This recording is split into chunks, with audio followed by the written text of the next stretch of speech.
دوسری بات یہ سمجھیں کہ لفظ من دون اللہ یہ ما سے اللہ انبیاء کو بھی شامل ہے، اولیاء کو بھی، اور ہر مخلوق کو من دون اللہ کہا جاتا ہے، اللہ کے سوا۔ اور یہ مسئلہ قرآن میں ہے۔ یہ جو مولوی حضرات بت کرتے ہیں، جھوٹ بولتے ہیں، قرآن پاک میں صراحتاً یہ مسئلہ مذکور ہے۔ ما کان لبشر، یہ سورہ آل عمران ہے، ان یؤتیہ اللہ الکتاب والحکم والنبوہ ثم یقول للناس کونوا عبادا لی من دون اللہ۔ تو یہاں من دون اللہ کس کو کہا گیا؟ ما کان لبشر، کہ کسی ایسے بشر کی شان نہیں جس کو میں کتاب دوں، نبوت اور حکمت دوں، پھر وہ لوگوں کو بولے کہ کونوا عبادا لی من دون اللہ، کہ تم اللہ کے سوا میری بندگی کرو اور مجھے پکارو۔ یہ کون سا بشر ہے جس کو کتاب مل رہی ہے، حکمت اور نبوت مل رہی ہے؟ اس کو قرآن نے کہا من دون اللہ۔ احمد رضا خان صاحب نے اپنے فتاوی میں ایک رسالہ لکھا ہے، الزبدۃ الزکیہ فی حرمات السیدۃ التحیہ۔ اس میں احمد رضا خان نے اسی آیت کو لکھا اور اس کو لکھ کر کہتے ہیں ما کان لبشر، ان سے مراد نبی کریم علیہ السلام ہے۔ تو اب ما کان لبشر ان سے مراد نبی پاک صلی اللہ علیہ وسلم، اور اعلی حضرت صاحب آگے من دون اللہ لکھ رہے ہیں۔ تو یہ عوام الناس کو دھوکہ دینے کے لیے کہہ دیتے ہیں من دون اللہ سے مراد بت ہیں۔ اب یہاں احمد رضا خان نے خود من دون اللہ سے مراد امام الانبیاء صلی اللہ علیہ وسلم لیے، اور فتاوی رضویہ میں اور اس کے رسالہ میں موجود ہے۔ اسی طرح اموات غیر احیاء وما یشعرون، اس سے پہلے بھی ہے کہ والذین یدعون من دون اللہ لا یخلقون شیئا وهم یخلقون۔ تو یہاں من دون اللہ سے مراد احمد رضا خان نے حضرت عزیر اور حضرت عیسیٰ کو لیا ہے، اور فرشتوں کو لیا ہے، انبیاء اولیاء ان کو لیا ہے۔ تو ویسے عوام کو کہتے ہیں من دون اللہ، انبیاء اولیاء کو کہنا بے ادبی ہے، اور خود لے رہے ہیں۔ پھر یہ ہے کہ قرآن کریم میں اللہ تعالیٰ نے فرمایا سورۃ الاعراف میں ان الذین تدعون من دون اللہ عباد امثالکم، کہ اللہ کے سوا جن کو تم پکارتے ہو وہ تمہاری طرح بندے ہیں۔ عباد امثالکم، عباد عبد کی جمع ہے، عبد بت کو کہتی ہے، وہ بندے ہیں تمہاری طرح۔ تو یہاں بت کہاں سے آ گئے؟ من دون اللہ اور عباد امثالکم۔ پھر یہ ہے کہ سورۃ الکہف کے آخر میں ذکر کیا افحسب الذین کفروا ان یتخذوا عبادی من دونی اولیاء۔ کیا ہے؟ عبادی من دونی اولیاء۔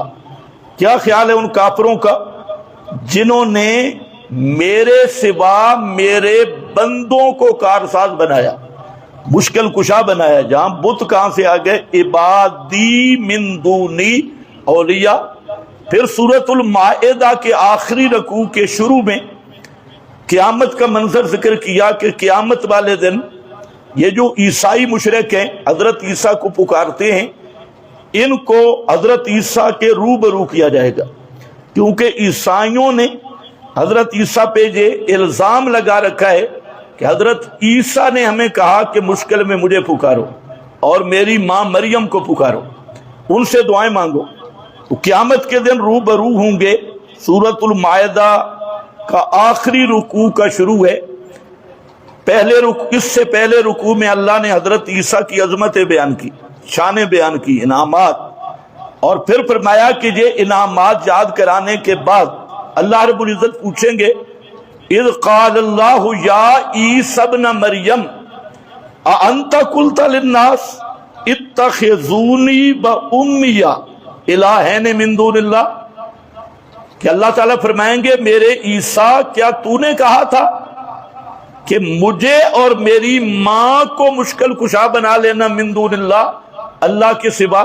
तो अब यहां मिन दूनिल्लाह से मुराद कौन है? हजरत ईसा और बीबी मरियम। इसी तरह सूरतुल माइदा में ईसाइयों से खिताब है और वहां पर आ रहा है अफतअबुदून मिन दूनिल्लाह मा ला यमलिकु लकुम ज़र्रन वला नफ़अन वल्लाहु हुवस समीउल अलीम। तो जहां मिन दूनिल्लाह से मुराद सब मुफस्सिरीन ने हजरत ईसा बीबी मरियम लिए और बात भी उन्हीं से हो रही है। तो ये बहाना कि मिन दूनिल्लाह से मुराद बुत हैं हर जगह पे और बुतों के साथ बंद है, ये निरा झूठ और कुरान पे बहतान है। सूरत तौबा में जिक्र किया इत्तखज़ू अहबारहुम व रुहबानहुम अरबाबम मिन दूनिल्लाह वल मसीह इब्न मरियम, कि यहूद व नसारा ने अपने मौलवियों और पीरों को अल्लाह के सिवा रब बनाया और मसीह बेटे मरियम को रब बनाया। तो अब अहबार और रुहबान बुतों को तो नहीं कहते कि वो पत्थरों के बने हुए थे, हिब्र उलमा और दुर्वेश, और मसीह इब्न मरियम मसीह भी बुत को नहीं कहते। तो ये मौलवी ने जान छुड़ाने के लिए अवाम उन्नास को कह दिया जी ये तो बुतों वाली आयतें पढ़ती हैं। तो दूसरी बात मैंने अर्ज की कि मिन दूनिल्लाह का माना अल्लाह के सिवा, और ये अंबिया औलिया सिद्दीकीन सबको शामिल है और इसमें कोई तरद्दुद नहीं। तीसरी बात ये समझे कि मिन दूनिल्लाह का लफ्ज इख्तियार करने की वजह और नुक्ता क्या है। और अल्फाज भी आए हैं, मअल्लाह के लफ्ज भी आए हैं, गैरुल्लाह के लफ्ज भी आए हैं और भी गैरा के लफ्ज भी हैं, लेकिन इसमें खास नुक्ता है और इसको समझना जरूरी है कि हमेशा जो मुशरिकीन रहे हैं उनका नजरिया ये रहा है कि जो माबूद है ना इलाह, वो इलाह अल्लाह इलाह आज़म है। क्या है? इलाह आज़म। और ये जो हम जिनको पुकारते हैं ये छोटे इलाह है और अल्लाह जो है इलाह आज़म है। फर्क क्या है कि अल्लाह रब्बुल इज्जत के इल्म, इख्तियार और सिफात जाती बिला अताए गैर हैं, और जिनको हम पुकार रहे हैं इनको इख्तियारात अल्लाह ने अता कर रखे हैं, इनको इल्म गैब अल्लाह ने अता कर रखा है, इनको तसर्रुफ मा फौकल असबाब की ताकत अल्लाह ने अता कर रखी है। तो इनकी सिफात अताई है और अल्लाह की सिफात जाती, इस लिहाज से अल्लाह इलाह आज़म है, माबूद आज़म।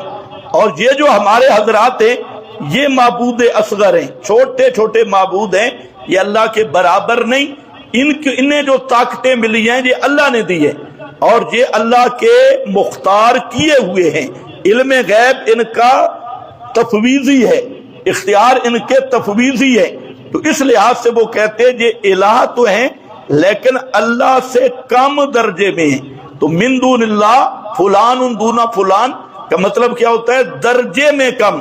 तो अल्लाह ने फरमाया जिनको मिन दूनिल्लाह यानी जिनके इख्तियारात, तसर्रुफ, समा मा फौकल असबाब अताई समझ के पुकारते हो ना, दूना दर्जे में कम अल्लाह के लिए जाती, वो माबूद आज़म, इनके लिए अताई, ये दर्जे में अल्लाह से कम, तो वो न तुम्हारी सुनते हैं न तुम्हारी पूरी कर सकते हैं। तो असल दूना लाने में नुक्ता ये था।